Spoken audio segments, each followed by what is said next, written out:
Novel Navigator. Chapter 1, Second Great Guild War. Year 2163, the third year in the Second Great Guild War. At the Black Sea, in an unnamed island. Thump! A horse-drawn carriage wheeled down a bumpy dirt road, kicking up clouds of dust and small pebbles as it rumbled along. A black-haired man looked at the unopened letter in front of him with a thoughtful look. He was dressed in simple but elegant silver armor with a symbol of a six-pointed star on his shoulder pad. He had a sheathed sword dangling from his waist, a silver scabbard, and a shield slung over his back. His short, neatly trimmed beard accentuated his sharp jawline and navy blue eyes, which were intense and piercing. Along with his pale skin, he looked pretty pleasant to look at, but his expression was somewhat sorrowful and seemed to come from deep within his soul. Adam, a brown-haired man who was seated beside him, called out as he looked at the letter. "Aren't you going to open it?" Adam looked at the letter, then shook his head and placed it inside his chest pocket so the letter would be close to his heart. "I don't need to," he said with a sigh and looked out of the window, watching the forest pass by. "Is this really reliable information? I don't know why, but this is too good to be true." The brown-haired man's smile slightly vanished, and he seemed anxious for some reason. "This information came from Saphira herself. She has never let us down before." "You are right, Liam." Adam wryly smiled to himself, not quite sure why he was having a weird feeling, and then looked to the two people seated opposite him.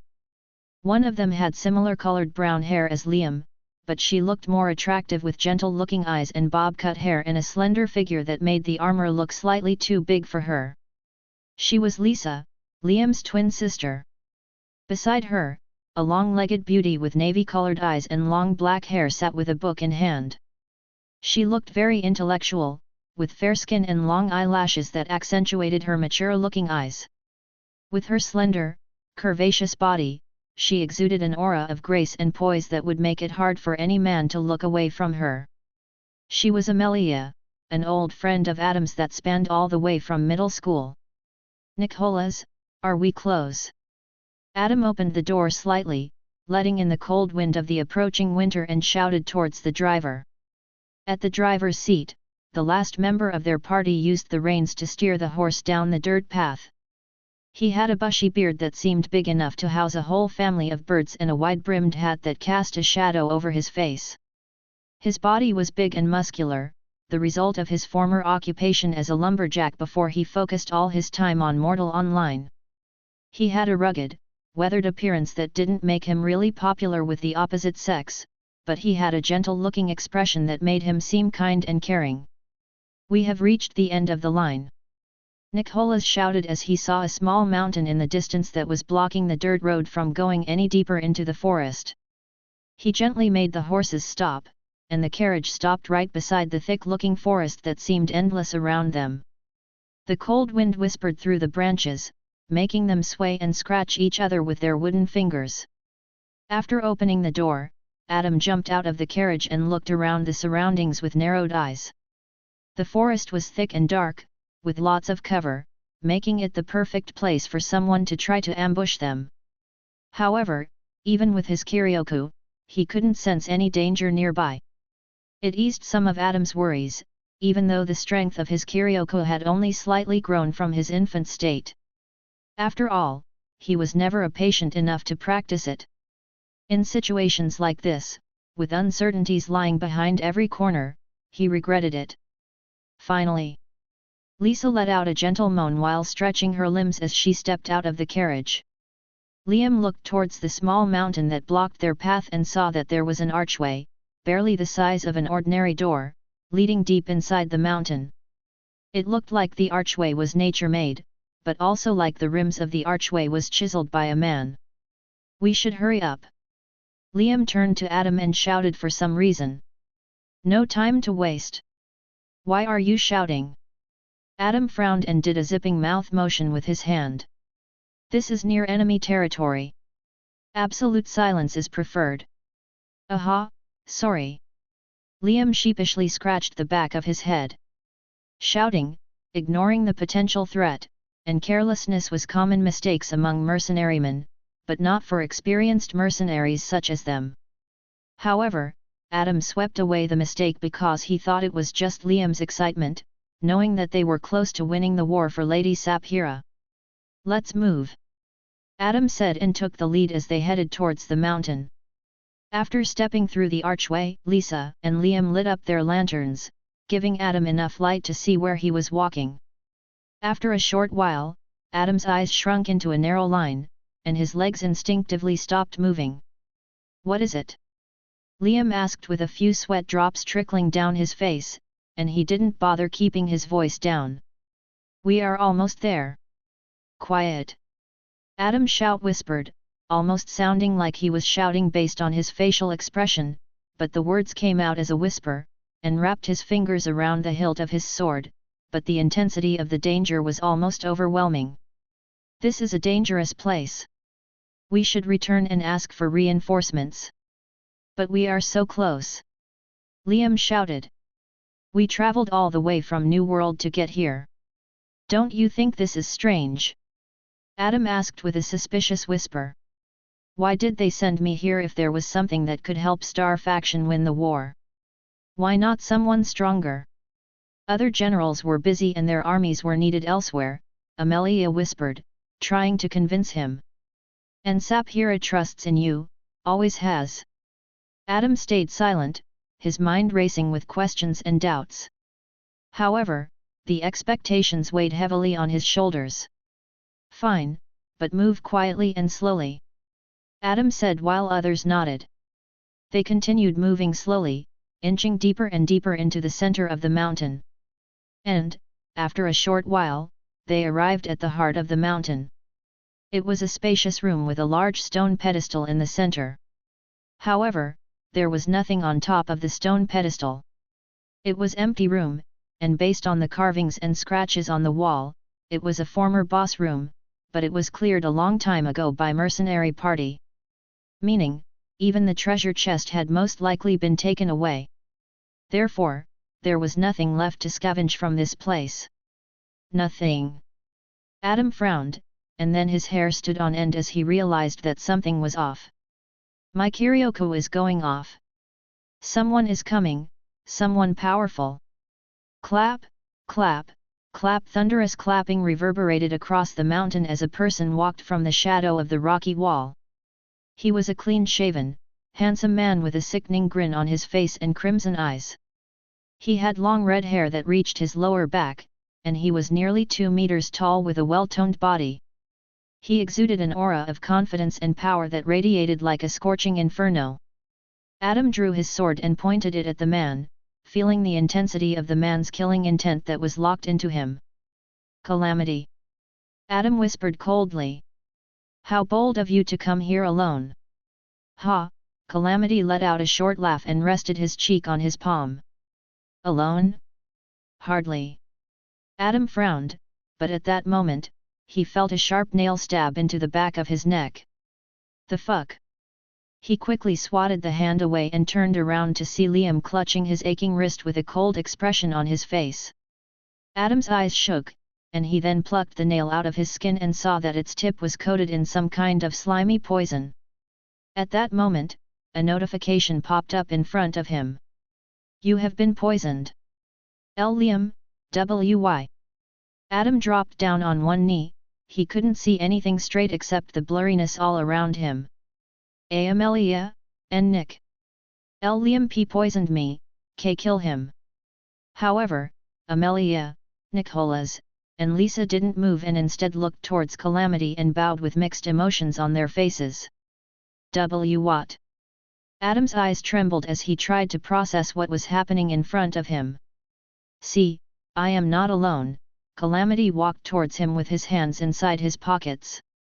"Your friends have betrayed you. They led you here, so I can zero you." "WY?" Adam whispered and screamed as he tried to stand up, but he realized that he must have been poisoned by Chaos Being's essence, as only something like that could paralyze him in an instant. "I am sorry, I really am." Liam crouched in front of Adam and gently lifted his head to look into his eyes. However, the Death faction will win this war. Calamity promised us a seat in his council. Ha! Adam let out a weak chuckle. After everything we did, you betrayed me for money. Not only for that, Liam shook his head. It's not like we killed you. You have done enough, live your life outside the game, get a family, that sort of normie stuff. Why you don't get it? Adam suddenly grabbed Liam by his collar and pulled him closer. This is my life. Liam paled and quickly removed Adam's and backed off quickly, but he accidentally tripped on a small rock on the ground and fell down on his back. Ouch! Brother, are you all right? Lisa ran to her brother, and helped him to stand up. She then looked at Adam, conflicted look on her eyes, then she said. If you were in our shoes, you would have done the same thing. Who do you think I am? Adam laughed and looked towards Amelia and Nicholas. What about you two? Nicholas, I helped you with your debt and never asked anything in return. And you? Amelia, back in the school, wasn't I the one that protected you from them?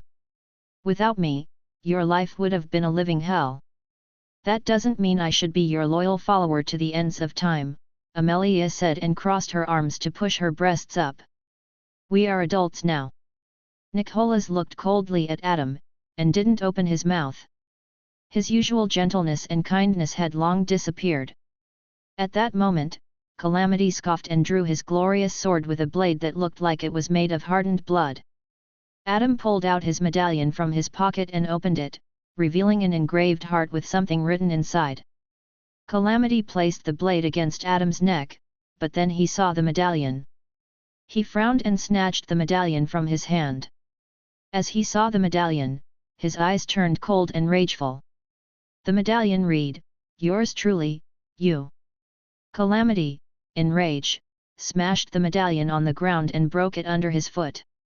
Adam watched in silence, with blurry vision, as dozens of silvery pieces of the medallion scattered across the ground. I truly don't see what she saw in you. Calamity said coldly.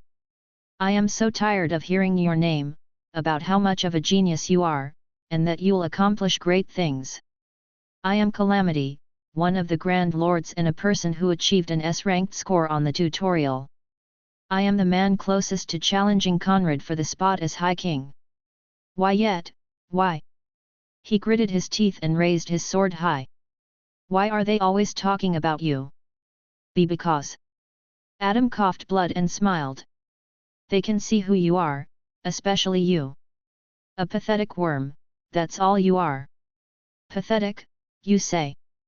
Calamity chuckled coldly and swung the sword down, beheading Adam with a single strike. As his head rolled down the ground, the light from Adam's eyes disappeared, and lastly, his body vanished among floating pixels that seemed to glow with otherworldly light.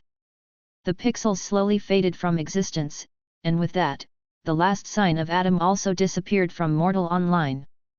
Chapter 2, Six-Pointed Star. Your account has been reset. Name, Adam Palestar. Level, 0. Adam slowly opened his eyes and saw the glass lid of his VR pod slowly lift off, opening his sight to the room around him.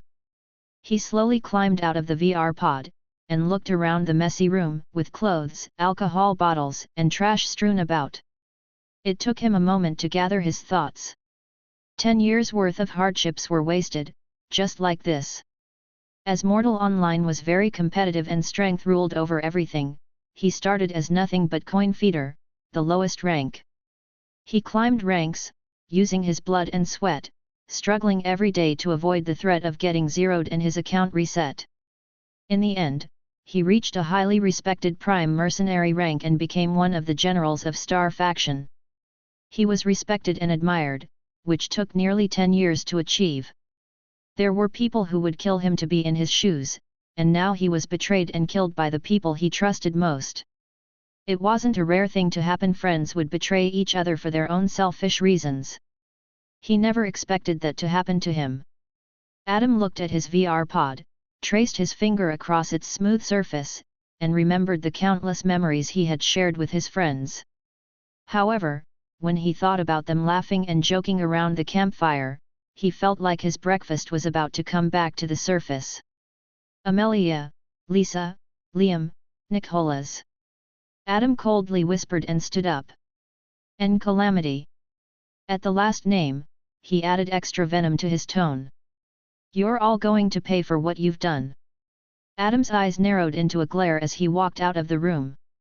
He stepped into the bathroom, turned on the faucet, and began washing his face. After closing the faucet, he dried his face with the towel and looked at himself through the mirror. He grabbed the sink tightly, his eyes filling with tears. Don't think I am done. Adam lowered his head and wiped his tears with his sleeve. No matter how many times I get zeroed, I'll return to kill all of you. At that moment, he raised his head to look into the mirror again, but then, over his shoulder, he saw a masked figure standing in the doorway of the bathroom. Who Adam turned around, but then felt a sharp object penetrating through his chest. When he looked down, he saw his chest bleeding, a blood-stained knife stabbing through his pale flesh. Calamity says hi. The masked figure whispered coldly, his voice was muffled and unusually deep, as if the person was trying to hide his voice. Otherworld killer. Adam whispered in shock with trembling eyes. Why does he want to kill me? You can think about that in the afterlife. The masked figure grinned behind the mask and twisted the knife in the wound, causing Adam to scream loudly. Fucker! At that moment, with a bloody shout, Adam grabbed the masked figure by his throat and slammed his face into the mirror, shattering it in pieces. Cough! The masked figure coughed blood and stumbled backward, gasping for air. Arg! Adam, with his shoulder in front of him, tackled the masked figure and sent him crashing to the hallway wall. A large dent appeared on the wall. It was a human-sized hole and he almost flew straight through it. Shit! The masked figure cursed loudly, but then saw a fist flying towards him and quickly dove under it before rolling down on the floor to escape the attacker's wrath. Crash! Adam pulled his fist from the fist-sized hole in the wall, and with his chest bleeding furiously and his vision turning hazier with every second, he approached the masked figure and cracked his bloodied knuckles. I thought otherworld killers were scarier, as they kill players in real life for money and for their sadistic purposes, but you are weak. Adam stomped closer to the masked figure, his hands forming into fists. Twee! The masked figure opened the mask slightly, just enough to show his mouth, and spat out blood. He then closed the mask again and scoffed. I am not the one bleeding to death, am I? For now. Adam reeled in his fist and threw a wide punch at the figure's face. Smack! The punch landed squarely. The figure stumbled backward with bloodied nose, but quickly grabbed the railing and looked over his shoulder at the flight of stairs that went straight down to the bottom floor. If he hadn't grabbed the railing, he would have stumbled down the stairs, and the end result wouldn't have been nice. Most likely, his neck would have snapped with a crunch. Without slightest hesitation, Adam lunged forward and tackled straight into him. The masked figure's black eyes trembled as he saw the ceiling move further away, feeling his footing disappear. The two figures crashed into the steps of the stairs and stumbled down nearly a dozen steps before reaching the bottom of the stairs. Arg! Adam put his hand over the bleeding wound and groaned in pain. He felt like he was on the verge of passing out. The masked figure slowly stood up with a few groans of pain and pointed the knife at Adam, who was staining the nice-looking carpet under his feet with his crimson blood. I suppose this is the end of the Adam, the so-called successor of Star Faction. Ha, what a fucking joke. The masked figure then launched forward and drove the knife deep into Adam's waist, causing him to let out a blood-curdling scream. This is only the beginning, the masked figure laughed. First, it's you, then it's time for Kiernan, then Perseus, then Fleur, and finally, it's time for sweet Saphira to die. So, this is how Calamity plans to win this war. Adam said weakly. Ruthless, but effective way, the masked figure grinned. Once Star Faction is defeated, Calamity can challenge Conrad for the seat of the High King's throne. He won't win. Adam said with a bloodied smile. He can try, but that waste of sperm will lose. The masked figure's smile vanished, and he again twisted the knife in the wound. Arg! Adam grabbed the masked figure's wrist and tried to make him pull the knife off his waist. Grrrrhh. The masked figure gritted his teeth and let out a few groans of pain as he felt like his wrist was being crushed. Haa! Adam screamed, and the trembling knife slowly slid off his waist and fell to the ground. The masked figure yanked his hand back from Adam's clutches, but at the same time, his black glove came off, revealing his pale-skinned hand and a six-pointed star tattoo on his thumb. After seeing the tattoo, Adam's expression changed from confusion to shock. Why, you are part of the Star faction? Adam looked down at his own hand, and he had a similar six-pointed star tattoo on his thumb. Only the core members of the faction tattooed the six-pointed star on the thumb. You are someone close to us. Humph! The masked figure's eyes turned cold, and he pulled out another knife from his belt and lunged straight at Adam. This time, he stabbed the knife deep into Adam's shoulder, very close to his neck. Why? Adam whispered coldly and grabbed the masked figure by his throat, squeezing as hard as he humanly could. Who are you, and why are you doing this to us? Ngh. The masked figure's face turned pale behind the mask, and he started stabbing the knife repeatedly on Adam's chest. The blood spewed, and the sound of flesh getting killed filled the room, but the life slowly started to fade away from the masked figure's eyes as the two hands, belonging to Adam, squeezed the life out of him. In these 10 years, Adam focused on building his strength even in the real world, and in this moment, the 10 years of blood and sweat was finally worth it. Adam watched as the life slowly left the masked man's black eyes as his hands continued to squeeze his throat. Crack! Lastly, the masked figure's neck cracked, and he fell lifelessly on the ground. Who are you? Adam reached towards the mask, but at that moment, he lost his footing and fell to the ground. As his head slammed into the floor, his head cracked like a ripe apple, and without further ado, a pool of blood appeared around him. No! Adam cried out and tried to reach out to the mask, but his arm lost all of its strength, slowly falling to the ground. At the edges of his vision, darkness began quickly consuming everything, and he felt himself being pulled away from the world. It's cold. Adam whispered as his vision faded to black. Beep, beep.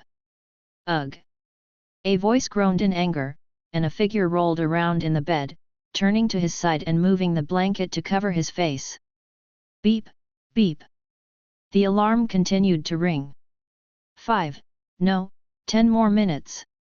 The figure mumbled. He groaned and rolled over, burying his face in the pillow. At that moment, 13 years' worth of memories flooded his mind like a tidal wave. The figure slammed his eyes open, like a frightened rabbit, and sat up in a hurry. Six-pointed star. The figure shouted in shock, but then he saw the room around him.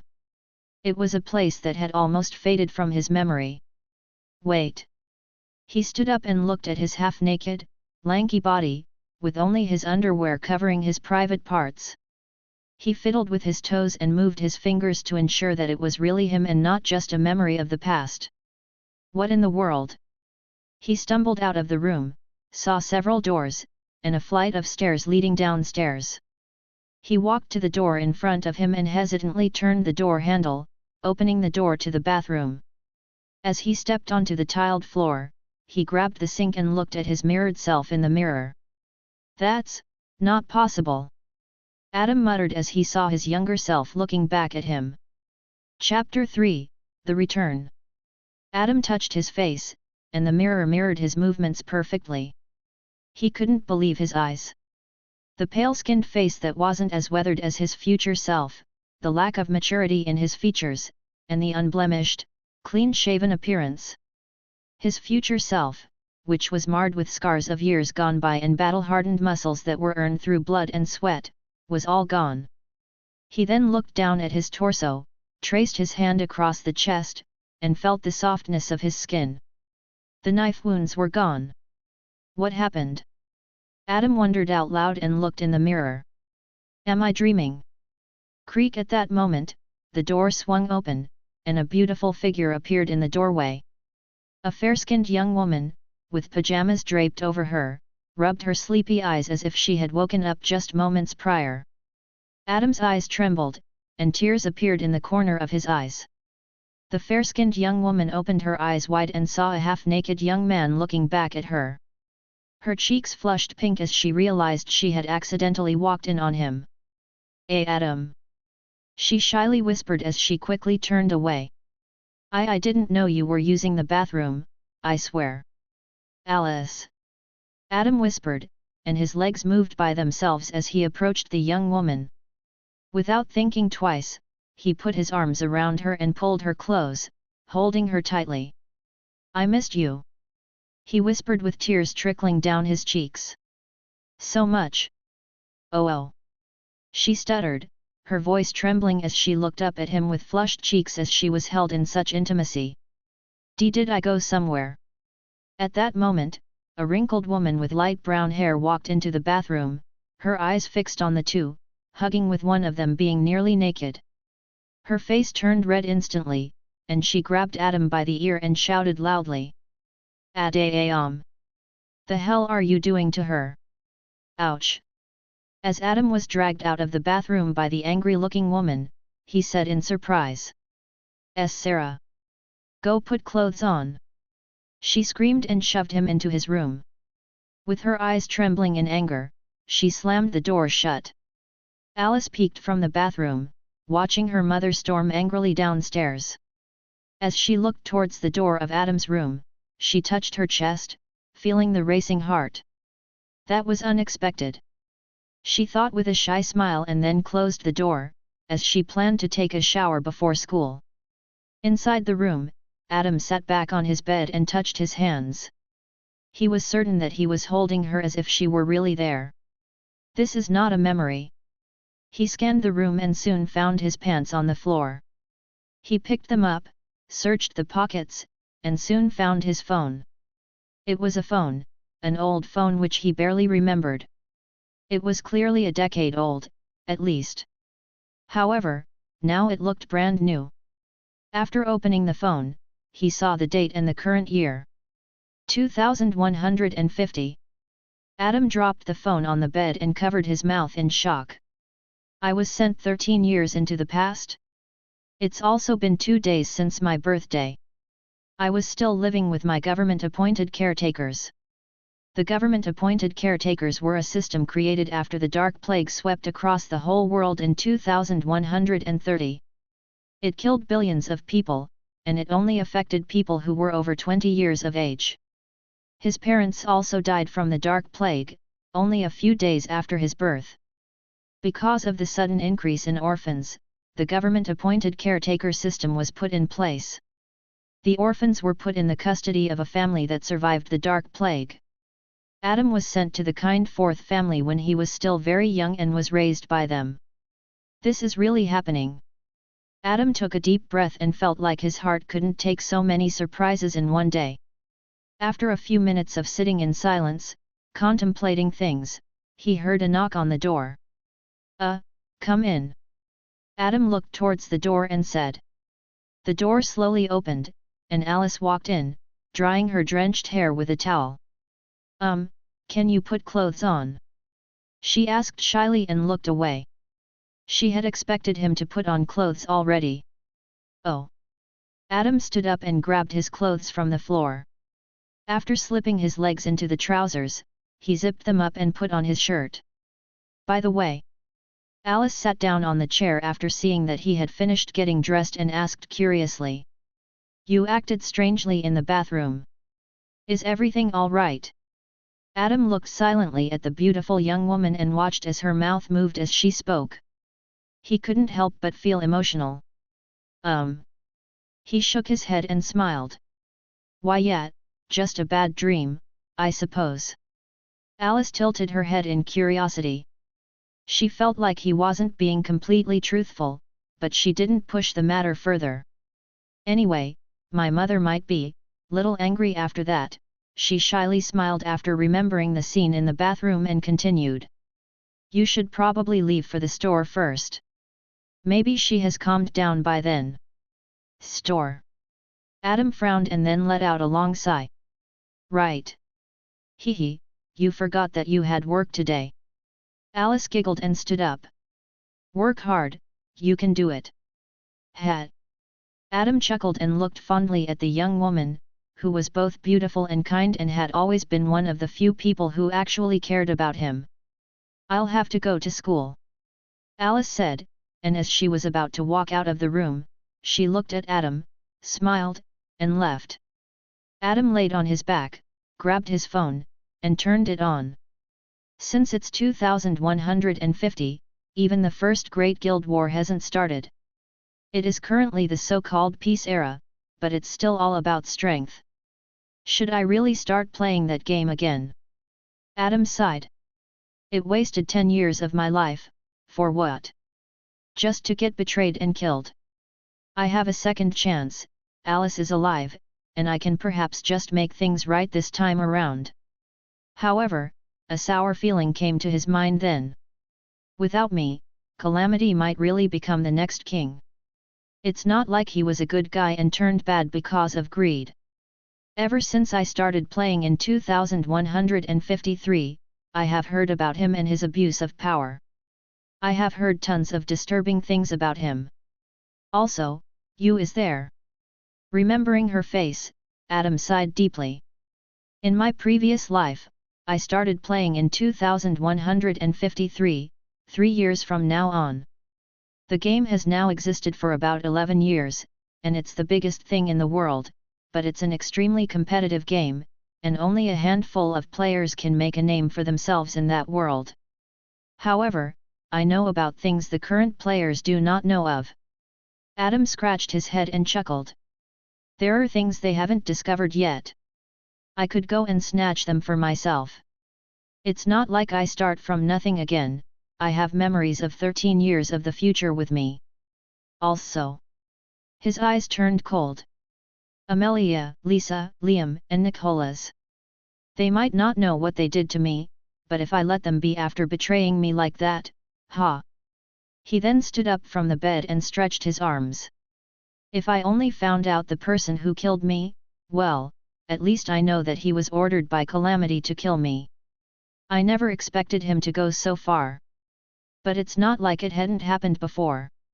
Some players have sent otherworld killers after their rivals in real life after not being able to defeat them in-game and getting them killed. It's a dangerous game, but whoever manages to reach the top will be rich, powerful, and influential, like the High King Conrad. At that moment, a shout came from downstairs. Adam, what is taking so long? Sigh. Adam sighed and pinched his glabella. Well, first I have to go to work. Then, I can check for the next registration times for the next group of players. Chapter 4, The Tutorial. Thump. After closing the car door, Adam heard the sound of an engine coming to life, and then Sarah, in the driver's seat, drove off the yard and onto the road. Listen! Sarah shouted, as she was still angry at what she saw in the bathroom. You do not touch my daughter. You live under our roof, so you will listen to our rules. Got it? Adam nodded while seated in the passenger's seat, gazing out of the window. I could have already thrown you out when you turned 18, but out of my goodwill, I let you stay. Sarah's nostrils flared in anger. You work in my store, listen to the rules of our household, and we'll feed you, keep the roof above your head, and not ask for rent. Many orphans of the plague would be thrilled to be in your place. I know, Adam said, his voice quiet as he stared out at the streets that looked familiar but felt like distant memories. I moved out because I got tired of being told what to do. I wanted to be in control of my life. After a while of the car roaming across the streets of quaint little Navy town, Sarah parked the car in the parking lot of the small store that was owned by her. It acted almost like a flea market, with various shelves selling mostly donated stuff, but there was also a small section dedicated to handmade crafts and artwork, and at the back of the store, there was a section for farming, fishing, and gardening supplies. After getting out of the car, they entered the store and changed into their work uniform. As Sarah opened the store, she looked over her shoulder at Adam, standing near an aisle that sold farming tools and equipment. "Go fill the shelves and make sure to put a price tag on them." "Got it," Adam said lazily, and he went to get a shopping cart from the back of the store. It had all the stuff he had to put on shelves, and there was also the label marker, which he could use to label the items. After pushing the shopping cart to one of the aisles, he started filling the shelves with the items while copying the price tag of the same items. The door started showing activity as customers began to swarm in. Sarah greeted them with a warm smile that looked vastly different from how she was acting just recently. As Adam moved out of a few of the customers, he pushed the shopping cart to another aisle while thinking about Mortal Online, the game that he had been obsessed with almost his entire life. "I need to purchase a VR pod. I think I should have enough money, as long as I haven't already spent it on some stupid shit. Then, I need to register for the game, and when the tutorial starts, I can't leave the game for a few weeks. How can I let Sarah let me do it? She'll never allow me, and she will definitely threaten to toss me out of the house. I don't want that to happen. I don't want to leave Alice again." As he was so occupied by those thoughts, he sometimes put the wrong price tag on a few items. However, instead of fixing that, he moved on to another aisle to continue filling the shelves. "Last time, I happened to meet Liam and Lisa in the same tutorial. So, it will be another 3 years before they start the game. I did reasonably well, but nothing major, and I barely got invited to any of the guilds. Only some second-rate guilds invited me, but I had no other choice than to join them. This time, I want to do much better, perhaps even try for an S-ranked score, which will open my path to any of the top guilds." Adam thought excitedly, but he dropped a bucket of cold water on himself as he had to calm down his expectations. He knew that achieving an S-ranked score was nearly impossible, and in the current timeline, only 5 had ever managed to do so. Calamity being one of them.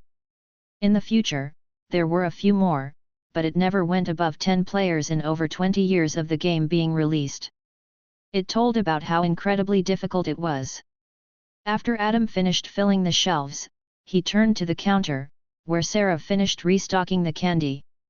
"I have to convince her somehow. It will be incredibly difficult. It is possible to earn millions by playing Mortal Online at the top level, but only a few reach that level. If one reached a worse than D-rank score in the tutorial, they wouldn't receive merchant card and would be forced to play without the interface and as an ordinary person. Many quit the game after that, but some continued to play despite the challenges and try to gain a job as non-mercenaries, but with that, they can only earn minimalistic sums compared to mercenaries. There is only one try in the tutorial. Even if the player got zeroed, aka killed, they wouldn't be able to play the tutorial and are forced to join the game with the same score as they got on their first try. I got a C-rank score, which was good enough for me back then, but it's very mediocre, still it allowed me to become mercenary." Adam pushed the shopping cart to the back of the store and then fixed the wrinkles in his work uniform as he headed towards the counter. He wanted to try to convince Sarah to let him do the tutorial. "Sarah." He knocked on the counter, trying to attract her attention. "What is it?" Sarah asked while counting the money on the cash register. "Did you finish filling the shelves?" "I did, but there is something I want to talk to you about." Sarah closed the cash register and turned to look at the black-haired young man. She crossed her arms and impatiently asked, "Well, what is it?" "I don't have an entire day. A few of the customers are about to finish shopping." Adam wryly smiled, as he was expected to get spat on, shouted at, and cursed at, maybe not necessarily in that order. He cleared his throat and said, "Can I get a few weeks of vacation?"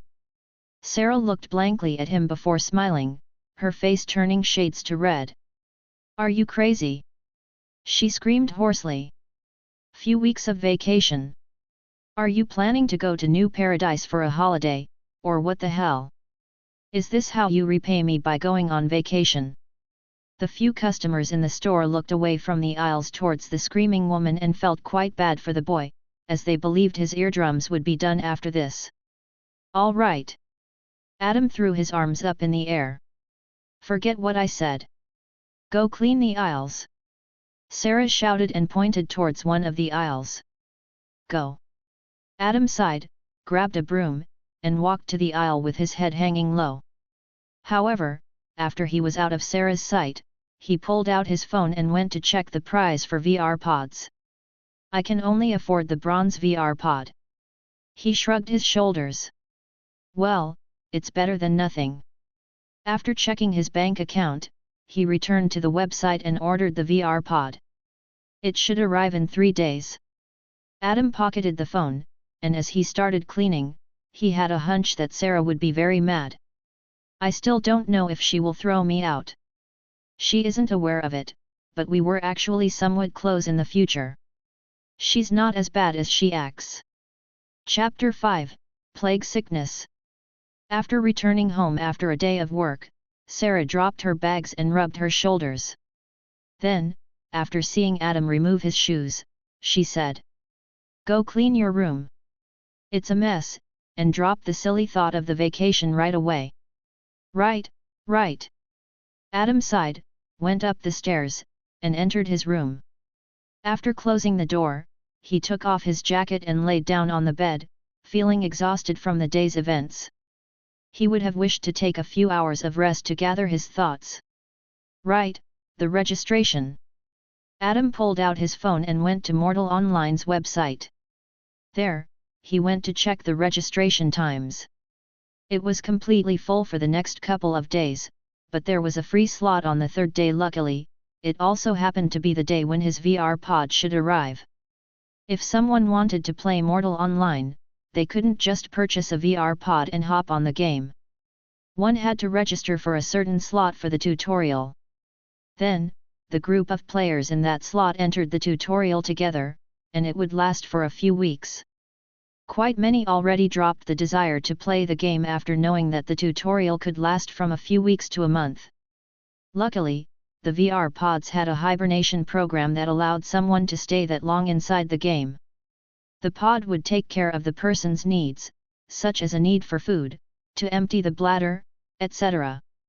However, after such prolonged time inside the game, one would be suffering from so-called the pod syndrome. It might take hours for the person to be able to walk alone, and they would be hungry and thirsty almost all the time until the syndrome ended. The person would also experience a range of other symptoms, including dizziness, nausea, and disorientation. That still didn't stop millions from trying the so-called second world, which was unlike anything they had experienced. It was an experience that everyone had to experience at least once. Adam registered himself in that time slot and then closed his phone. "I hope the VR pod arrives in time," he thought to himself. "I also need to cook up an excuse that allows me to stay at home during that day. It won't be easy, Sarah has the instincts of an hawk." Later that evening, Alice, Sarah, and a stern-looking man with glasses on his face sat around the dining table. The man was John Kind IV, Sarah's husband, and Alice's father. He flipped through the newspaper and shook his head. "Again, another murder." He sighed and closed the newspaper. "This killing over the video game is getting out of control. Let's not talk about such a rough subject at the dining table," Sarah said while filling her plate with salad and vegetables. "Where is Adam? He'll be left without food if he doesn't soon come. I can go get him."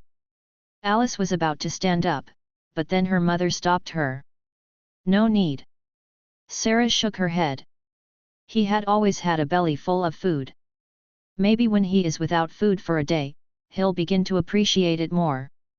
Alice pouted and moved the fork around the salad with an absent expression. She didn't like the way they treated Adam.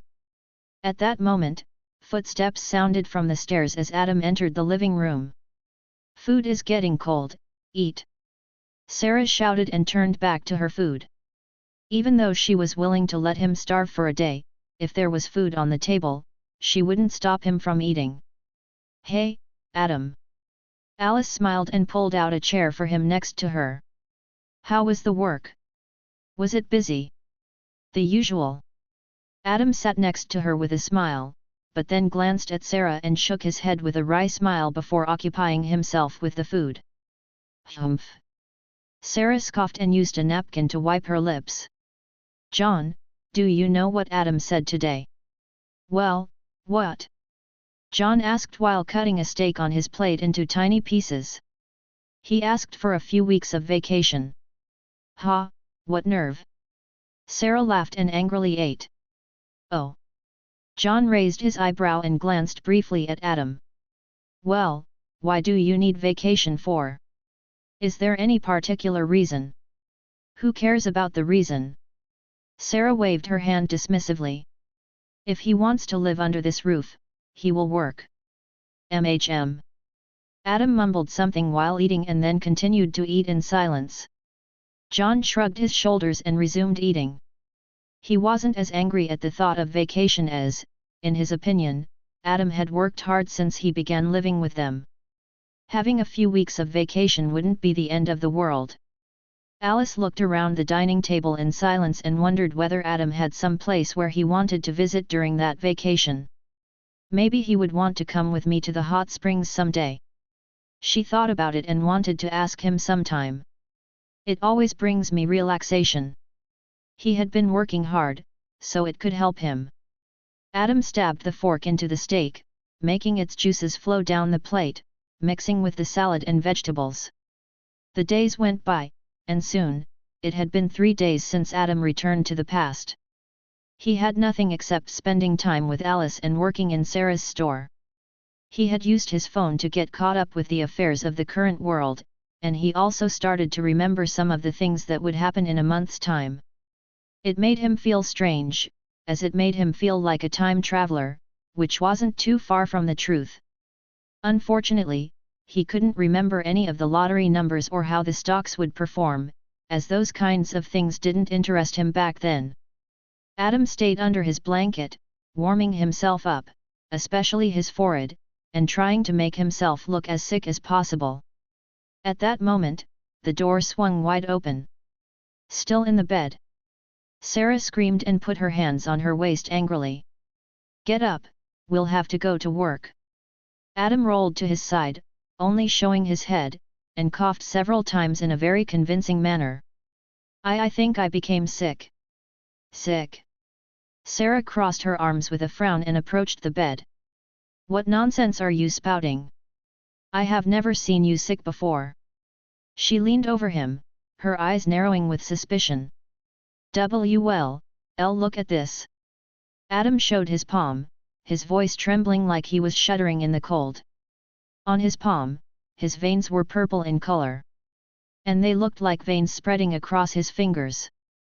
Sarah's eyes widened in surprise, and she quickly backed off towards the door while covering her mouth with her sleeve. All right, rest for today. Slam! She closed the door in a hurry and seemed to leave the house as the front door opening and closing echoed from the downstairs. Hat. Adam sat up and looked at his palm, then wiped the color off his palm. After the appearance of dark plague, a new sickness called plague sickness became very frequent. It would make a person's veins turn dark purple, and it was very contiguous. Luckily, it wasn't as deadly as the dark plague, and one would get over it in a few days in most cases. It would often appear among orphans, as it was rumored that there was something in their DNA that caused their parents to die by dark plague. The ones that survived dark plague seemed to be immune, but Sarah didn't want to take any risks and quickly stormed off the building as she was a clean freak. Whew, if she had checked my temperature, I would have been caught. Adam laughed and stood up with a slight dance. All right, the VR pod should arrive in a few hours. Then it's time for the Mortal Online. Chapter 6, Mortal Online.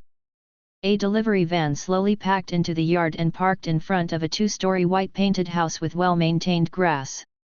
The deliveryman walked out of the van with a clipboard in hand and saw the door open with a young man in his early 20s walking out of the house. Adam Palestar? The deliveryman asked. That's me. Adam said and wrote his name on the papers. The delivery man then unloaded the package and rolled it into the house.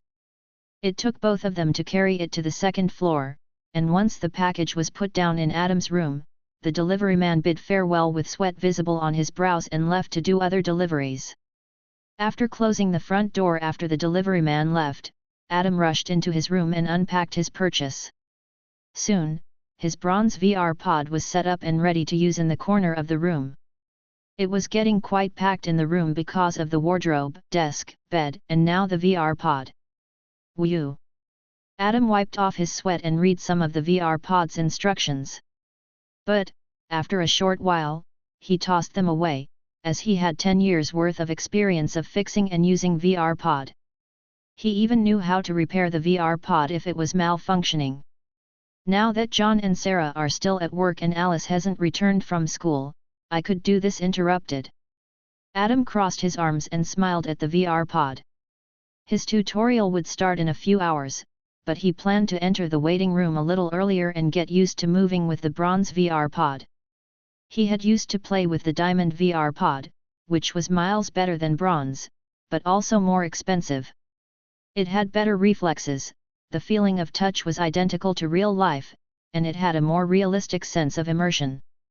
At that moment, Adam realized something and went to rummage through the packages. Soon, he found what he was looking for.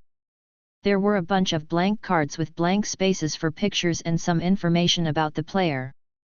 Name, age, location. It was a VR card.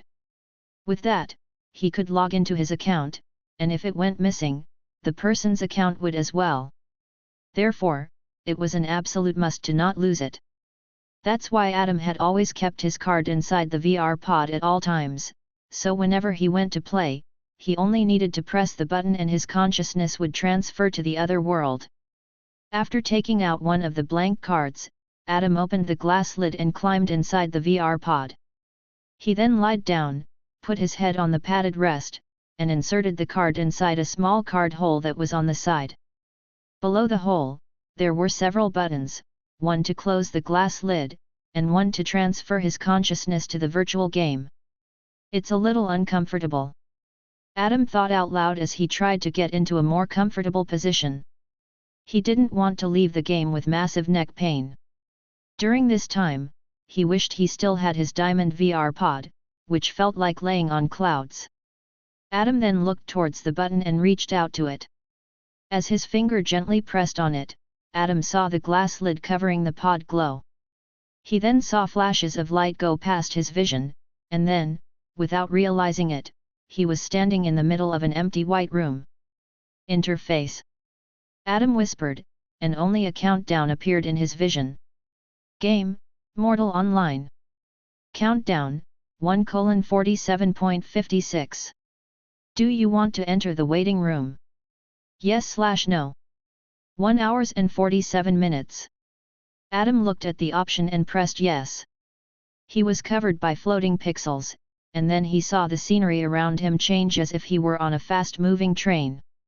At last, he appeared in a new location. It looked like a cottage with a fireplace, 2 couches that could fit 5 people each, a table in the center of them, and a large window with a beautiful view of the surrounding landscape. He walked over to the window and looked outside towards the winter wonderland with towering mountains, snowy forests, and a crystal-clear sky as if it were made of ice. It's still as breathtaking as before. Adam laughed and went to sit on one of the couches. He then saw that there was a small book open on the table. He picked it up and saw that it was a help manual for the newer players. However, Adam had read it countless times, so he placed it down and instead enjoyed the warmth coming from the nearby fireplace, with logs crackling and popping in the background. Ah, right. Adam wryly smiled and stood up. I forgot that I needed to get used to the bronze VR pod. I got swept up by the cozy atmosphere. He tried throwing punches, running, and moving all his fingers individually to see how different it was from the diamond VR pod. Ugh, so slow and sluggish. Adam grimaced as he felt like he was being held back by an invisible force. When he tried to touch the wall, he didn't feel that it was really real, as he felt like the tips of his fingers were numb. His thoughts also felt sluggish, and when he wanted to move somewhere, it felt like he did that just a beat too slow. It was as if his body was in a state of disconnection from his mind. This needs to get used to. Adam went back to the couch and sat down. He added another thing to the shopping list, the Diamond VR pod. However, he was currently too poor to be thinking about purchasing such things. Bronze VR pod alone emptied his bank account. It would be quite embarrassing to get a worse result than before. Adam thought as he started to feel a little bit more nervous as the time for the tutorial neared. Well, now that I think about it, the reason for my somewhat poor score might have been Liam and Lisa. They were in danger of not becoming mercenaries, but I spent the last remaining days helping them kill enough chaos beings. I could have reached a B-rank score now that I think about it. Adam sighed, and the more he thought about his old friends, the more frustrated he began feeling. Their friendship was over 10 years old, they were at the bottom of the hierarchy at the same time, but they helped each other through the toughest times. It seems like I was the sacrifice for them to rise to even bigger heights. Adam scoffed. Nicola's always had money problems because of his gambling addiction. Liam and Lisa didn't simply have the talent to become mercenaries. In this life, I suppose they might not even become ones. And then, Amelia. Adam scoffed and felt sick just thinking about her. He remembered Amelia in school, who was the most beautiful girl, and that attracted the attention of fellow male students and the wrath of female students. She was harassed and bullied by her female classmates. Adam helped her get out of that situation, and he even spent some holidays with her family. Her family was very nice, and at one point, he also wished for them to have been his government-appointed caretakers. Unfortunately, he wasn't lucky enough. However, Adam always had the feeling that Amelia was simply using him. She always seemed to be wearing a fake smile, and he couldn't shake off the feeling that she was only pretending to care about him. Whatever, just thinking about her makes me mad. Adam leaned on the couch and let out a deep sigh. At that moment, more lights appeared around the cottage. From those lights, figures started to appear. Oh, more players. Adam's expression turned serious. Let's see who are my opponents this time. Chapter 7, Coin Feeders. Whoa! A blonde-haired player looked around the cottage with an intriguing look. This is wild. Yo, are you guys seeing this? With him, 2 other players joined at the same time. They were equally impressed as they looked around and tried pinching each other to feel the sensation, whether it was anywhere close to real life as it was advertised. At that moment, the blonde-haired player saw that there was already someone sitting on the couch.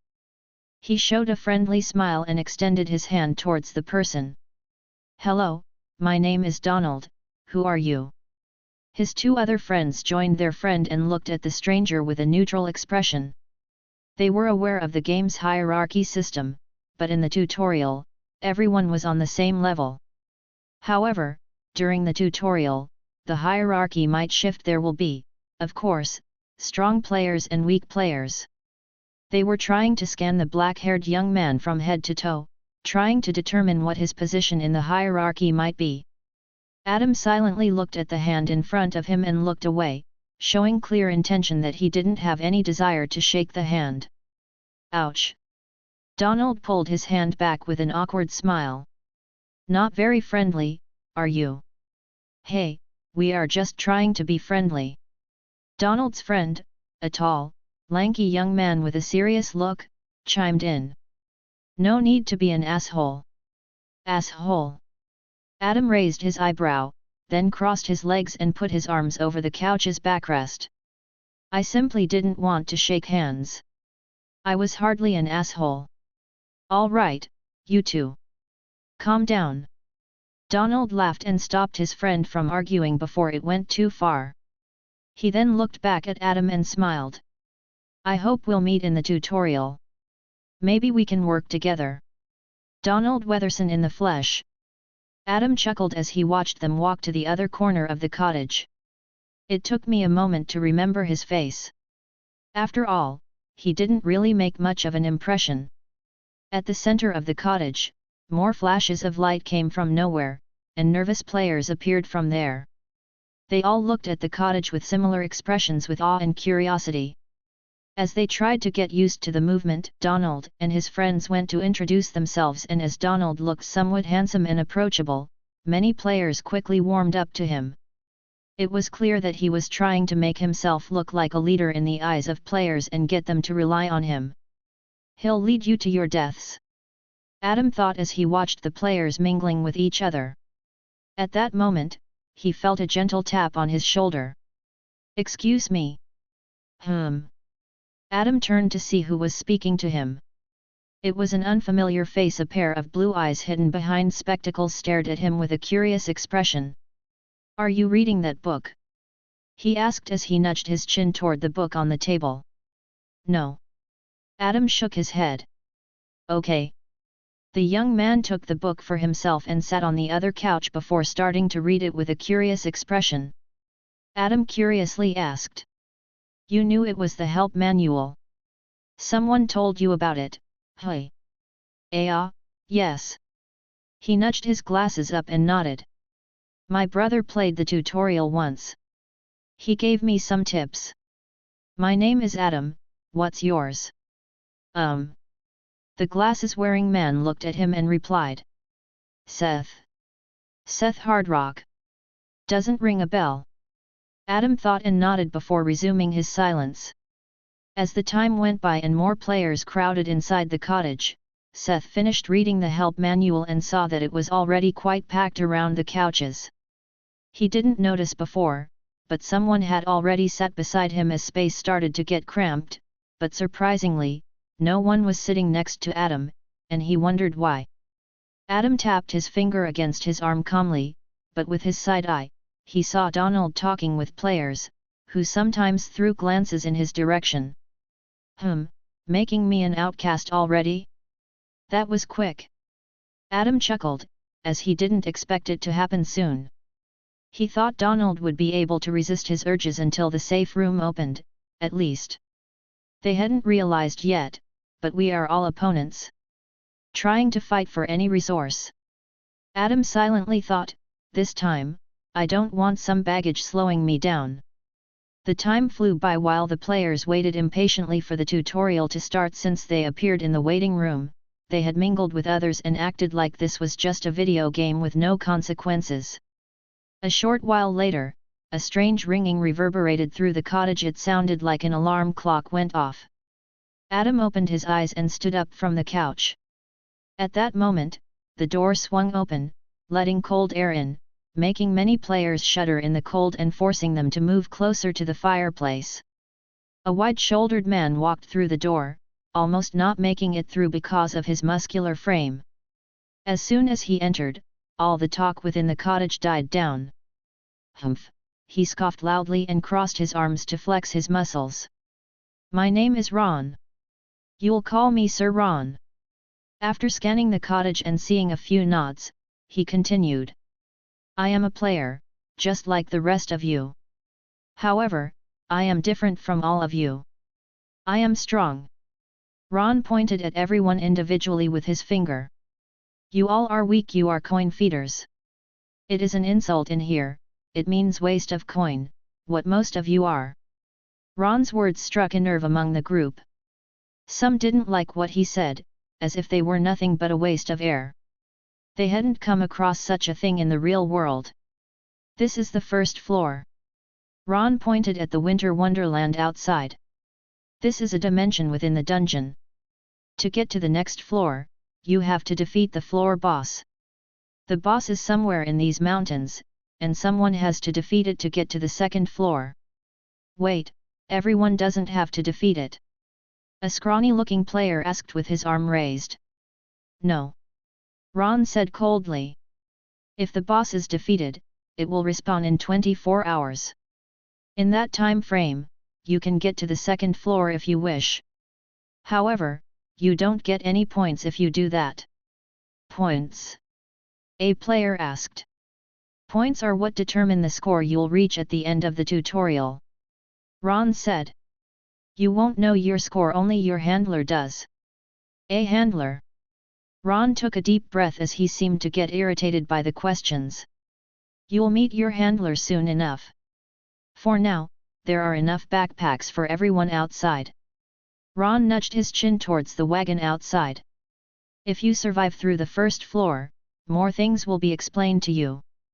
For now, find the boss, try to gain points for your score. Remember, if your score at the end is worse than D rank, you aren't worthy of becoming mercenary.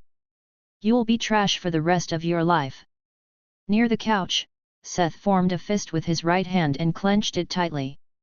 Ron put on a hat to cover his head and said, if you perform well, guilds might recruit you. Who knows, maybe you'll even be recruited by the guild I am part of. He showed a tattoo that was on the back of his hand. It was a serpent coiled around a crescent moon.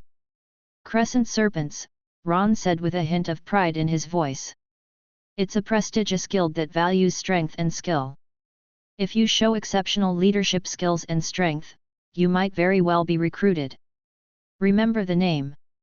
Donald and his friends showed expectant looks and raised their chins with overflowing confidence. The tutorial starts now. Ron shouted and walked out of the cottage into the snowy landscape. As soon as he said that, clouds began gathering in the crystal-clear sky as if a storm were forming, and almost instantly afterward, small snowflakes began dropping from the sky. Chapter 8, Snowstorm. As the players walked out of the cottage, they started cursing loudly. They had a basic tunic shirt, thin pants, and hole-riddled shoes that were clearly not suitable enough to survive in the cold, winter wonderland. Ron picked up one of the backpacks from the wagon and opened it for everyone to see. Inside, there were winter clothes, food bags, water bottles, and some other essential items for survival. However, there was also a weapon in this particular backpack. There was a small knife. Everyone gets their own backpack, Ron said. Each backpack has a different weapon, and there are 3 backpacks without any weapon at all. Excuse me, Sir Ron. Seth raised his hand and asked, why? Isn't this basically a lottery? You, coin feeders, need to realize one thing. Ron tossed the backpack back into the wagon. Some players eyed the backpack, as they already knew what weapon it held, and since it was a knife, they wanted to get it themselves, as there might be way worse weapons in other backpacks. Luck is important, Ron said. I ain't lying, saying that only talent matters. No, luck is important to survive in this world. One death gets you zeroed, as we call it here, and puts you straight back to the bottom of the hierarchy. Have you ever gotten zeroed? A player asked curiously. Ron shook his head. No. The players nodded and fixed their gazes on the backpacks. Make a single line, Ron said and took one of the backpacks from the wagon. I'll hand it to you individually. The players scrambled in the snow and quickly made a somewhat messy single-file line. Here. Ron pushed the backpack towards the first player in line. The player hugged the backpack and looked around the front of the cottage, wondering where he should go next. Move! Ron shouted straight into his ear. Why yes, sir. The player quickly replied and started running towards the forest in the distance that was under the shade of an enormous mountain, with its top seemingly slicing the clouds in half. Ron then continued to hand the backpacks to the players. Some checked their weapons immediately on the line, some left with giddy expressions, but few looked disheartened. After a while, it was Seth's turn. He accepted the backpack and looked behind the line. His brother suggested that he try to find a group as early as possible. However, because he spent the whole countdown reading the helping manual, he was too late, and most groups had already been formed. However, there was one person standing at the back of the line who was alone just like him. He dragged his feet through the snow and soon arrived at the back of the line. Hey! Hello! Adam replied without much volume or emotion in his tone. You Seth scratched his head while looking around and asked. Do you want to group up with me? We should help each other. Adam looked at him silently before focusing his gaze on the line in front of him. Sorry, I am planning to do this alone. My brother said that being part of a group is important. Seth said, still adamant about convincing Adam to join him. If either one of us has a terrible weapon, at least another one might have something useful. Listen here. Adam said, his voice firm and unyielding. You can't rely on anyone in here. Your only ally is yourself. My brother had already been in here. Seth looked frustrated. He said that without a group, one cannot survive. That is a weak person's mindset. Adam said without sugarcoating his words. He didn't survive through the tutorial, did he? Seth clenched his fists, some anger building up inside of him. Fine. Seth clicked his tongue and slung the backpack over his shoulder in preparation to leave. You haven't been in the tutorial either.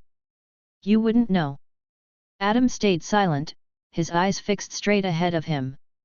After not seeing any reaction from him, Seth shook his head and walked away into the snow. Adam patiently waited, even though his feet were freezing from not having proper winter boots on. He then saw Donald, leaving with a group of 6 players. He seemed to have gathered players that looked somewhat powerful. A short while later, it was Adam's turn. As he was the last person in the line, Ron gave him the last backpack available. Adam didn't open it yet and instead looked towards the sky with clouds gathered. It looked like a storm was gathering. It will be the same as before, he thought, and walked back towards the cottage. While others left for the nearby forest, as they all expected the boss to be near the mountain, Adam instead entered the warm cottage, shook off the snow from his shoes, and then sat down on the cozy couch. Ron walked into the cottage as well and saw another person there beside him. He crossed his arms and asked, "What are you doing here? You'll be left behind, as you were already the last person to get the backpack." "A storm is coming," Adam said and opened the backpack. "Staying inside the cottage isn't forbidden, is it?" Ron looked at him silently before grinning slightly. "It ain't forbidden." He closed the door and took a seat on one of the chairs that was near a fireplace. Adam took out the food bags and the winter clothes, and then saw his weapon at the bottom of the backpack. Ron, while warming his hands near the fireplace, looked towards Adam and wondered what kind of weapon he received. Adam suddenly showed a small smile and took out a shield. It was a round-shaped shield with edges made of wood and the center covered by shimmering, silver-colored metal. "A shield, hey?" Ron turned back to the fireplace. "Unfortunate. You can defend yourself better than anyone else in the tutorial, but you cannot kill chaos beings with that." Adam ignored him and whispered under his breath, "Information. Weapon, round shield. Rank, basic. Durability, 100%. Description, a solid shield that was made of silver metal. It is a versatile and light shield, allowing the user to move quickly and easily." A pretty nice starter weapon, Adam thought. The weapon is only basic rank, just as I expected. I don't think I will find any higher ranked weapons during the tutorial. I wonder how my interface looks currently. Interface. Name, Adam Palestar. Level, 0. XP, 0/0. HP, 50/50ths. Rank, coin feeder. Weapon, round shield. Shine coin, 0. Skills. None. Inventory. Log off. Yeah, as expected. Adam stood up from the couch and started putting on his winter clothes. As he looked at the interface that hovered in front of him, he felt a little funny about how his interface looked right now compared to his previous one. It looks empty, he thought. Well, everyone in here cannot level up, so the most important thing for me is to kill chaos beings, sell their chaos parts to get better weapons and skills. That is the only way. However, with a shield, it might be a little bit different. But, in my previous life, I used a sword and shield to fight, so at least I am not with a weapon I have no idea how to use. I quite pity those who got the bow and arrows, even though it's quite powerful in the tutorial, but if it landed in the hands of someone who didn't know how to use it, then they might be in trouble. Outside the cottage, the snowstorm started to intensify, making it difficult for anyone to venture out. The wind started blowing hard, making the snow fall sideways and even making the windows rattle slightly. It was clear that the storm was getting worse by the minute. As he heard the storm raging outside, Adam wryly smiled. "Last time around, I was outside when the storm hit, and it is still one of the worst experiences I have suffered through. The freezing cold is only one of the troubles during the snowstorm, the snow chaos being starts to emerge." Chapter 9, Snow Creature. Where the hell did this snowstorm suddenly come? A group of players shouted, but their shouts were muffled by the howling of the wind. After they finished putting on their winter clothes, it felt like the sky ripped open, and snow started falling like a deluge. The snowflakes pelted down relentlessly, blanketing the entire landscape in a thick layer of white. It made it difficult for them to see in front of them, and they felt the coldness seep into their bones. They didn't expect the game to even mimic the sensation of freezing so vividly.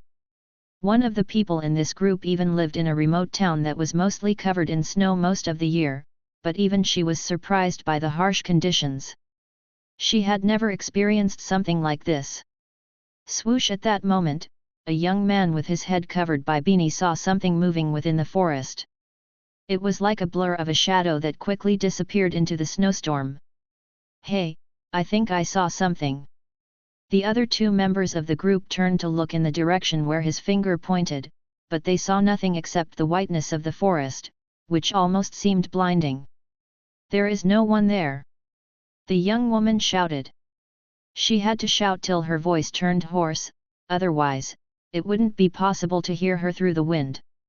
"Maybe I saw wrong," the young man whispered with a low voice that was muffled by the wind.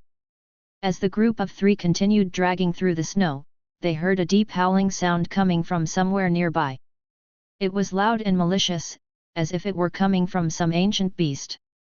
"Hey, what was th?" As the young man shouted, a blur of shadow jumped from deep within the forest and sank its sharp teeth on the player's neck before dragging him into the forest.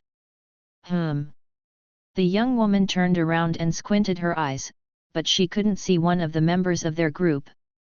Her eyes widened in a shock, and she hurriedly tried to tap the shoulder of the person in front of her, but she was just touching empty air. As she turned back to the front, she didn't see him anywhere, as if he had simply vanished into the snowstorm. "Where are you?" she shouted and looked around with a frightened expression.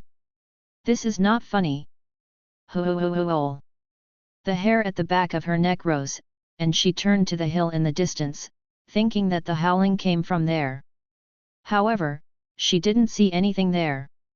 At that moment, a soft growl sounded behind her, and her body froze in fear. With a trembling hand, she removed her backpack from her back, slowly opened it, and pulled out her mace with sharp pikes and a sturdy handle. She then turned around and smashed the mace clumsily on the ground, but she only managed to land a blow on the soft snow below. At that moment, she heard growling coming from everywhere around her. As she spun around slowly, looking around the forest, she saw dozens of glowing red eyes staring at her like she was just another tasty treat. Her face paled, and she screamed. "Interface!" After the interface appeared in front of her, she smashed the log off button, but nothing worked. During the tutorial, it wasn't possible to log off, except if one got zeroed. At that moment, the snow behind her started to rise, as if suddenly a snow statue rose from the ground. The young woman looked ahead of her and saw a shadow looming over her. She dropped her mace to the ground, and with trembling eyes, she turned around. Spurt! In another part of the forest, Donald and his friends dragged their feet through the snow while covering their faces with makeshift masks. "We'll need to get to shelter," a tall, lanky man shouted. His name was Nico, and he joined the tutorial because Donald asked, as they were already good friends at the school. Luckily, they managed to get permission from the school, as they knew that this tutorial would last from a few weeks to a month. Most schools gave such permissions, as they knew that Mortal Online wasn't just any game, it had changed the world a lot ever since the release of Reality Market, allowing players to transfer their in-game currency to real life. Also, the king of Mortal Online, Conrad Moriarty, had riches that could rival a small country. He was born in a very small town, and because he became the revered king, the town became one of the most famous tourist attractions in the world. The house, school, and even the playground where Conrad played were all transformed into popular tourist destinations. If any of the schools were lucky enough for one of their students to become a new king, or even Grand Lord, their status would rise as well. Donald heard his friends shouting, and he would have wished nothing more than to find a shelter, but they had been walking towards the mountain for nearly an hour, but it still didn't feel like they were anywhere close. We should have stayed in the cottage. Luke, another friend of Donald's from the school, looked around the forest. He was a short, brown-haired young man with a baseball bat in hand. At that moment, he stopped and looked straight at the glowing eyes that were staring at him with deadly intensity. His breathing almost stopped, and he completely forgot to speak. Luke! Luke! Donald came to him, nearly shouting into his ear. What are you doing? Luke pointed forward, and as Donald and the rest turned to look, they all drew their weapons and pointed them at the creature with the red eyes. What the fuck is that? Donald asked loudly. He managed to get pretty lucky in the lottery and received a broadsword, and was pointing that straight at the creature. The creature within the forest stepped closer, and soon they saw its snow-covered fur and sharp claws that dug deep into the snowy ground below. It was as big as an adult lion and had a menacing glare in its eyes. Is this the boss, perhaps? One of the players that were recruited by Donald back in the cottage asked. I don't think so. Nico shouted while standing unarmed. He was one of the unlucky ones to not get a weapon. We'll still have to kill it. Donald shouted. This might get us good points. They all nodded and prepared for the incoming death match with the strange creature. They had been treating this as just an ordinary game so far, but now, when they were facing such a scary beast, they started to feel the gravity of the situation. The snow-furred creature lowered its body, its tail wiggling behind it. It's preparing to pounce. Donald shouted. When it pounces, spread around, and attack it from all angles. He had played some strategy mobile games during his free time, thus he immediately managed to cook up a plan. At that moment, the snow kicked up into the air as the snow-furred creature pounced and attacked the nearest person. The long-nosed man, with a small knife in hand, didn't expect such a quick attack, and he was caught off guard. The creature's sharp claws shredded through his chest, and then it sank its sharp fangs into the man's neck. As the others saw one of them dying horribly in front of them, they didn't back off and instead launched their attacks. Luke smashed his baseball bat into the skull of the snow creature. The snow creature staggered to the side and turned to look at Luke with its crimson eyes, its mouth stained with blood. It let out a blood-curdling scream as it pounced forward again. At that moment, Donald came running in with the sword raised high above his head and hacked it down at the snow creature. The sword sliced slightly through the creature's snow fur and spilled a little bit of blood. The creature howled loudly in pain and stumbled backward, giving Donald the opportunity to strike again. Chapter 10, Slaying. Donald launched forward and hacked the sword down, but the snow creature quickly dodged out of the way, just in time. Nico's eyes shrank as he saw the snow creature running towards him. Since he didn't have any weapons at his disposal, he was completely defenseless. At that moment, he noticed the small knife in the long-nosed man's dead hands. As the snow creature pounced towards him, Nico quickly rolled down the snowy ground, snatched the knife from the dead hands, and stabbed it into the snow creature's snow hide. The creature let out a blood-curdling scream and backed off with the knife still stuck on its side. Nico stood up, panting and trembling with exhaustion, but triumphant in his small, short-lived victory. Keep attacking! Donald shouted. It's in pain. A tall man who had a relatively athletic-looking body launched forward with a hammer in hand. He was recruited back in the cottage and didn't mind joining since Donald seemed to know what he was doing. He smashed the hammer at the skull of the creature, and it let out a blood-curdling scream as it fell to the ground. "Good job, Samuel!" An unimpressive-looking man with a small mustache shouted and jumped from the side with an axe in hand. He raised the axe high above his head and hacked it down, the metal blade landing on the snow creature's leg and cutting it off. "Hat!"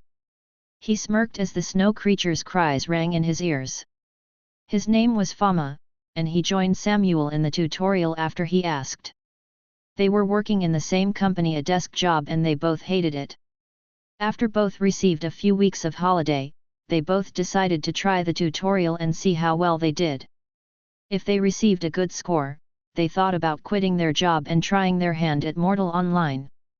The snow creature whimpered in defeat, but it still tried slicing through the air with its sharp claws. However, the group of players knew enough that the injured beast would be in its most dangerous phase. Samuel dodged the claws and lifted the hammer above his head, his grin stretching from ear to ear. He had a clean shot to kill the creature once and for all. At that moment, Donald tackled Samuel to the ground and used his broadsword to behead the snow creature. As the snow creature's head landed on the snowy ground, Nico and Luke cheered for the successful kill. However, Samuel angrily stood up from the ground, his clothes covered in snow, and asked loudly, "What the hell, Donald? I am really sorry." Donald dropped his sword, bowed 90 degrees, and extended his hand for a handshake. "I thought one of its claws would hit you, so I pushed you out of the way. It was a mistake on my part, but we already lost one member, and I didn't want to lose another as well. I apologize sincerely." "The hell?" Samuel asked venomously, but at that moment, Fama came to his side and shook his head. "It's not worth it," Fama said and grabbed Samuel's arm, pulling him away from the situation. "Tch." Samuel spat on the ground and went a short distance away with Fama to recover from their exhaustion. Donald stood up, picked up his sword, and looked at the snow creature with a smile. "What should we do with this?" "We can take its claws," Nico suggested. "Then, we could skin it and eat it." "Yet." Luke rubbed his stomach. "I am feeling hungry. I didn't expect to be able to feel hunger in here." "Apparently, you can die by starvation in here," Donald said with a smile. "So, food and water are essential for survival. They can also replenish lost health." "I'll cut off the claws," Nico said, went to pick up the knife from the snow creature's side, and then started cutting off the claws. "What'll we do with them?" Luke asked while glancing towards Samuel and Fama. They were whispering something to each other. Donald shrugged his shoulders. "They'll be useful for now. We'll see about the future." Luke nodded. In another part of the forest, Seth sat on top of a fallen trunk, eating some of the rations he received from the backpack. "Brother, I hope you are right about the boss." Seth thought and looked in the direction of the mountain. At that moment, he felt that something was different from before. As he looked to the sky, a few snowflakes fell on his face, and he suddenly started to smile. Finally, the clouds above the forest started to clear, revealing a bright and sunny sky. The snowstorm was finally over. It was still cold enough to freeze one's bones, but Seth finally had enough visibility to know which way to walk. He stood up, slung the backpack over his shoulder, and started walking in the direction of the mountain. "I wonder how he is doing," Seth thought with a frown. Brother said that usually the people that were left outside the groups were the first to die. Maybe I can still find a group to join. He'll probably won't last long if he keeps that stubborn attitude. A person can only do so much alone until reaching the limit. Adam looked out of the cottage at the beautiful winter wonderland. "Well, the storm is over." Ron chuckled while drinking from his water canteen. "You are left behind, others are about to arrive at the boss. Some might have already acquired points." It's a beautiful view. Adam looked toward the mountain. Well, I suppose it's also time for me to leave. Good luck, brat. Ron waved his hand lazily. If I were you, I would be running. Adam slung the backpack over his shoulder and held the shield in his left hand. As he opened the door, he glanced at Ron and thought. He is probably grandeur. I wonder how much this mission gives him. Adam then stepped out into the cold air and cracked his knuckles with a loud pop. He took a deep breath and then launched forward as he started running towards the snow-covered forest. Inside the cottage, Ron glanced out of the window as the young man disappeared into the forest. He was calm, fearless, and didn't show any sign of being nervous. When I was in his shoes, I was panicking every day, trying to get every possible point I could get my hands on. That Donald kid seemed impressive and could maybe reach grandeur rank, but this Adam, I think his name was, is not too bad either. Outside Adam's room, Sarah and John stood with their backs against the wall. Are you certain? John asked. Should I call the doctor? Sarah scoffed and waved her hand dismissively. Doctors are expensive. He'll get over it in the next couple of days. They then heard footsteps from the stairs as Alice had returned from school, wearing a school uniform that consisted of a skirt that reached her knees and a white blouse with a tie. Mom, Dad. Alice wondered why they were standing outside Adam's room. What are you doing? Adam is sick with plague sickness. John said. What? Alice accidentally dropped her backpack to the ground and quickly hurried towards Adam's room. Wait, don't go. Sarah stopped her before she managed to open the door. You'll get sick. I am not an orphan of the plague. Alice said with a frown. I can't get sick, neither you too. Sarah turned speechless, but since she was a clean freak, she still didn't want to take any risks. However, John then said, Alice is right. We should see how he is doing. Ugh, fine. Sarah took out her napkin and covered her mouth. Oh, open it. Alice carefully opened the door and peered towards the bed. Adam, how are you doing? However, she couldn't see anyone on the bed. The bed was neatly made. She frowned and stepped inside the room, followed by John and Sarah, who moved very slowly. At that moment, they noticed a strange device in the corner of the room, glowing with ethereal light. As they approached it, they saw a young man sleeping inside. Oh! Alice bit her pink lips and shook her head with a smile. Adam, you! This bastard! Sarah screamed and leaned over the VR pod, looking straight at Adam's face, which seemed like he was in a deep sleep. How ballsy of you, Adam, to lie to me! John scratched the back of his head. Ah, rebellious face! Rebellious face! Sarah stomped her feet angrily. Adam, you have made a great mistake. She then began looking around the pod, and asked, does this thing have power off button? Mother! Alice called her out and stood in her way, stopping her from doing anything harsh. Don't do it. Adam must have reason. Reason? Sarah scoffed. This is pure laziness. Skipping the work just to play. So, this is the reason why he asked for a holiday. John said out loud and shrugged his shoulders. At least, he tried asking. And I said no. Sarah screamed. Still, he did this behind my back, he even lied. We'll talk to him. John grabbed his wife by the shoulder. But after he returns from there. Ugh!